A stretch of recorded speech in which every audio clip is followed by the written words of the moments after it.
മരിക്കും, ഏത് സാഹചര്യത്തിൽ മരിക്കും, ആരൊക്കെ നമ്മുടെ കൂടെ കാണും എന്നൊക്കെ ഒരു വിധി ഉണ്ടാവും.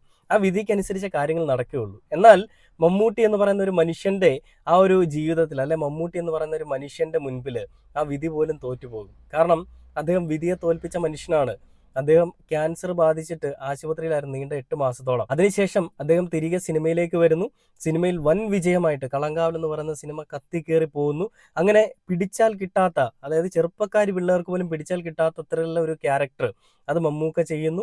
അതിന്റെ സെക്കൻഡ് പാർട്ടും വരാനുണ്ടെന്നാണ് ഞാൻ മനസ്സിലാക്കുന്നത്. ആ സിനിമയിൽ അങ്ങനെയാണ് ചെയ്തു വെച്ചിരിക്കുന്നത്. ഒരു സ്മോക്കിങ്ങിന്റെ ഒരു റൗണ്ട് ഇങ്ങനെ പോകുമ്പോൾ അതിൽ മമ്മൂക്ക നിൽക്കുന്നുണ്ട്. അപ്പൊ അങ്ങനെ ഒരു കഥാപാത്രം മറ്റൊരാൾക്കും ചെയ്തു തീർക്കാൻ പറ്റാത്ത, ഒരാൾക്കും ഒരു പൂർണ്ണതയിൽ എത്തിക്കാൻ പറ്റാത്ത കഥാപാത്ര പൂർണ്ണത അല്ലെ കഥാപാത്രങ്ങളാണ് മമ്മൂക്ക ചെയ്യുന്നത്. അങ്ങനെ ഒരു കഥാപാത്ര പൂർണ്ണതയ്ക്ക് വേണ്ടിയിട്ട് ഏതറ്റം വരെയും പോകുന്ന ഒരു മനുഷ്യനാണ് മമ്മൂക്ക എന്നുള്ളത് നമുക്ക് എല്ലാവർക്കും അറിയാം. അപ്പോൾ മമ്മൂക്ക പറഞ്ഞിരിക്കുന്ന വീഡിയോ, ഈ റിപ്പോർട്ടർ ചാനൽ വന്നിരിക്കുന്ന വീഡിയോ, അതെന്താണ് ഞാനൊന്ന് പ്ലേ ചെയ്യാം. അത് കണ്ടിട്ട് നമുക്ക് ബാക്കി വീഡിയോയിലേക്ക് വരാം.